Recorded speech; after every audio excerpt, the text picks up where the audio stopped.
We have talked about emissions from agriculture and the food systems in a couple of contexts already.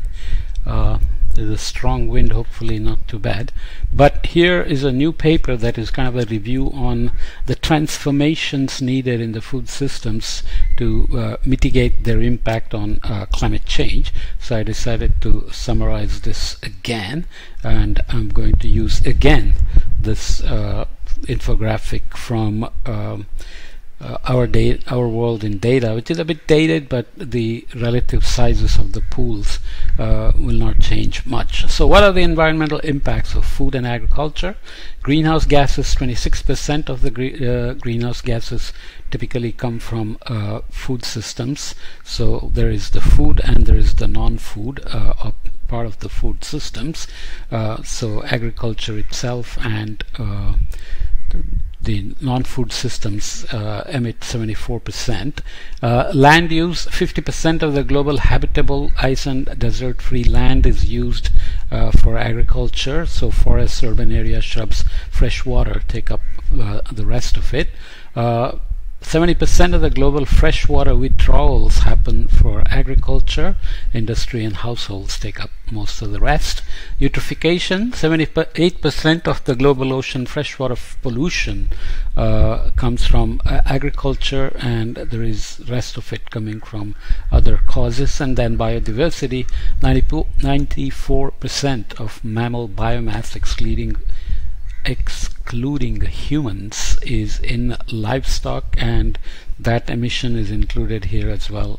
We know that livestock emit a lot of methane. If we start with the simple climate change, ecosystem and food system interactions, it would look something like this. So you have the drivers, the ecosystems and the climate system, and here are the feedbacks between them.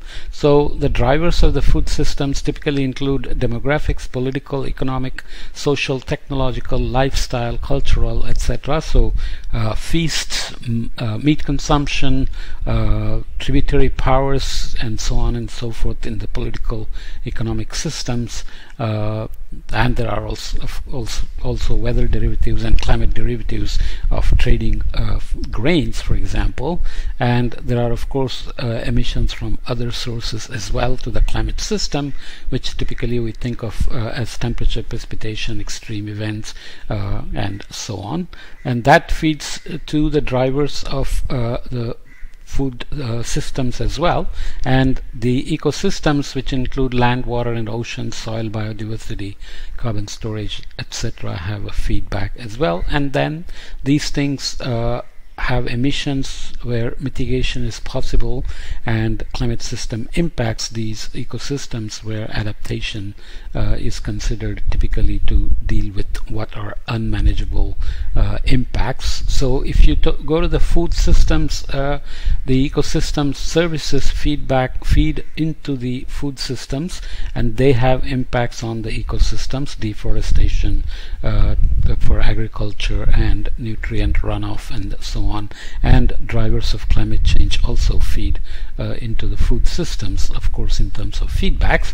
The food system itself has food supply and production, processing, storing and food trade, food demand and consumption, and of course food loss and waste, which is a shame, but it still continues even in developing countries like India and China.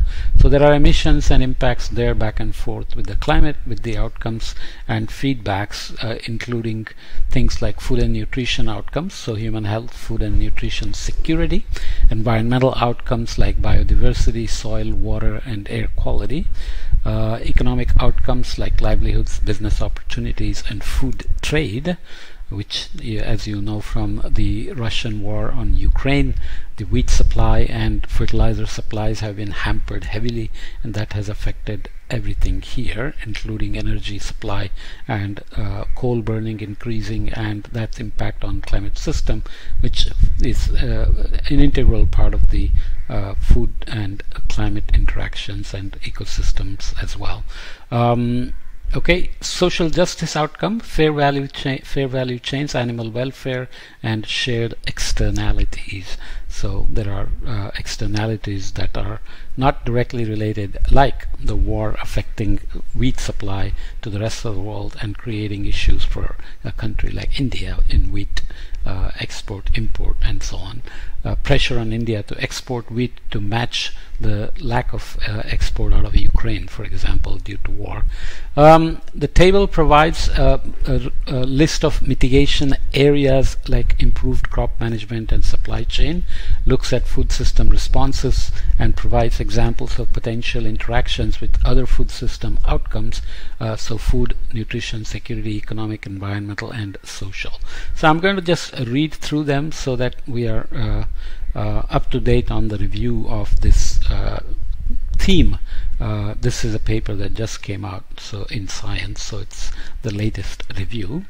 Improved crop management includes things like reducing nitrous oxide emissions from synthetic fertilizer applications. Synthetic fertilizer applications are important to current food systems, especially because manure and legumes can only provide a portion of total nitrogen demands of crop production. They have contributed to substantial gains in productivity of food crops, green revolution, extended lifespans, reduced child mortality, etc. are all indirectly or directly related to this, and they will continue to be important going forward because demand for food is expected to increase. However, overlapping of fertilizer has led to over-application, of fertilizer has led to major environmental impacts, a serious perturbation of the nitrogen cycle, for example, where in the planetary boundaries concept it's supposed to have exceeded the limits already, even though not everybody agrees with that framework. Reducing methane emissions from paddy rice, implementation of new agricultural management practices, for example, alternative wetting and drying to reduce the flood irrigation, by many smallholder farmers globally requires massive input from extension services. So agricultural extension services have to do a lot of the hand holding, and this brings uncertainties about the effectiveness of the implementation of such management practices. Improving land use management for carbon sequestration and reducing its losses. Under drawdown course I have a whole section on land management, and also under natural climate solutions and so on. We have looked at this in various contexts, but the potential of carbon sequestration in agricultural land is debated. For example, issues with permanence, whether it's really stored away for a long time or is recycled annually or interannually or decadally. Although it could be, with regional and local variations, considered a co-benefit of improving cropland and grazing land management, restoration of peatlands and the reforestation of marginal and unimprovable agricultural lands should be a priority, but conflicts with increased demand for food. There are also biofuel arguments about using degraded, unimprovable agricultural lands for BECCS kind of applications, bioenergy and carbon capture and sequestration, but again not entirely implemented yet. Closing yield gaps, differences between yields under optimal conditions and those attainable in the real world in farmers' fields. Yield gap reduction has a substantial role to play in reducing the land needed for food, of course. Improving yield gaps relies primarily on nutrients like fertilizer and water management. In some areas, water required to close the yield gap might not be locally available, so transporting water has to be looked at in terms of access, quantity and quality, and physical and economic access, for example, as well. In terms of nutrients, some areas and regions of the world, such as sub-Saharan Africa, will need to increase their fertilizer use, and this will further increase greenhouse gas emissions. By contrast, many other parts of the world need to reduce fertilizer over applications. Using agroforestry.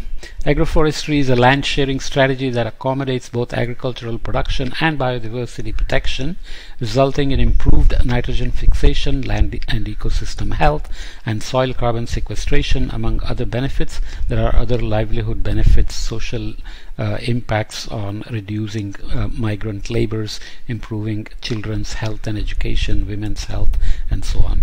However, their implementation of this strategy depends on landowners and managers accepting and adopting these practices, as well as various other socioeconomic barriers. Agroforestry suffers from similar challenges as conservation agriculture, low tillage, organic fertilizers, and so on.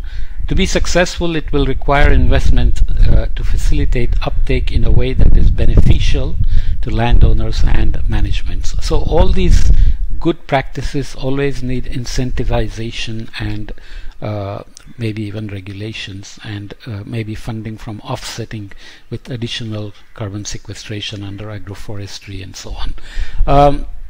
The other mitigation area is improved livestock management, so using better grazing land management, improving manure management, and using higher quality feed.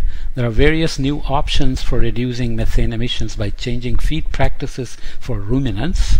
For example, Roquetal suggested that introducing seaweed into diets of cattle can reduce their methane emissions by up to 80% by changing the bacterial community composition of their guts. I have a podcast on this in detail elsewhere. However, increasing the scale of seaweed harvesting would have large implications for marine ecosystems, including their carbon sequestration potential. So again, there is never a free meal, so we have to always do life cycle analysis to see the cost and benefit and overall mitigation on the greenhouse gas emissions and other environmental variables like air quality, water quality, nutrient pollution, etc. Reducing enteric fermentation. Two main strategies for reducing enteric fermentation include feed additives, and improving feed digestibility. Feed additives, while reducing greenhouse gas emissions from livestock, can leave toxic residues and have independent environmental impacts. So remember, it's either going into milk or the meat that we consume. Given the increasing risks from toxic residues and antibiotic and pesticide resistance, feed additives are not a clear way forward for mitigation from livestock management. There are other options like reducing nitrous oxide through manure management, sequestering carbon in pastures, implementing best animal husbandry and management practices. So these often are mentioned, some of these, in nature-based solutions or natural climate solutions. Using non-animal protein sources to reduce the environmental cost of livestock dependence for protein, and using microbial protein as feedstuff. Okay. In the improved supply chain, we have things like improving food transport and distribution. So mitigation options here take two general forms. In low and middle income countries where storage and processing facilities may be lacking, mitigation is geared towards reducing food loss through innovations and technology, for example, cold storage option. There goes my computer blanking out. In upper, middle, and high income countries, where use of technology and infrastructure is widespread, mitigation is geared toward improving energy use efficiency and transitioning towards renewable energy sources. A potential trade-off with the food system outcomes depends on the type of renewable energy sources used. For example, the potential impacts of biofuels on food security is well documented. Other items under the same category of improving supply chain include improving efficiency and sustainability of food processing, retail, and agri-food industries, improving energy efficiencies of agriculture, reducing food loss, and here we have a large share of food produced is never consumed. Reducing food loss would allow smaller yields to meet global food demand and also reduce emissions. Mitigation measures to address food loss often come in the form of innovations to improve the efficiency of food harvesting and processing. These innovations need to be both accessible and affordable to reach middle and smallholder farmers. Okay. Demand management, making dietary changes towards sustainable consumption and healthy diets. Behavioral changes are never easy and cannot be imposed without other unintended consequences, but nonetheless, in terms of example of potential interactions with other food systems outcomes, we can look at reduction in meat, especially beef and lamb consumption, being expected to have the biggest outcome for climate change and the environment, especially as food demand and especially for meat is projected to increase. A growing number of upper and middle income consumers overconsume food, contributing to food demand, GHG emissions, and food waste. For growing middle classes in India and China and other developing countries, more and more increased meat and fish consumption is also a kind of interaction with other food systems and socio-economic systems and unintended outcomes, I suspect. Switching to healthy diets and following food guidelines has the potential to improve environmental sustainability and mitigation of climate change and also improve health outcomes.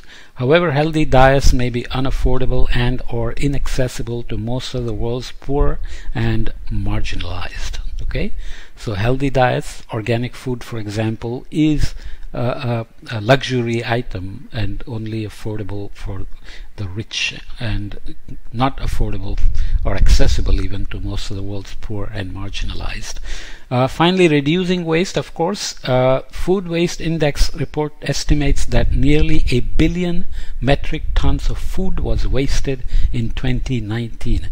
Billion metric tons of food wasted. More than 60% of this waste was due to household waste, with food service and retail contributing 26 and 13% respectively.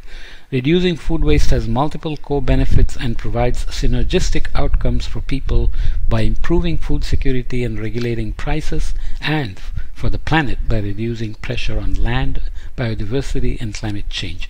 So increasing wealth and growing middle class also tends to lead to more and more ordering in of food or going out to eat, which typically incurs more loss than cooking at home and saving it and reconsuming it and so on and so forth.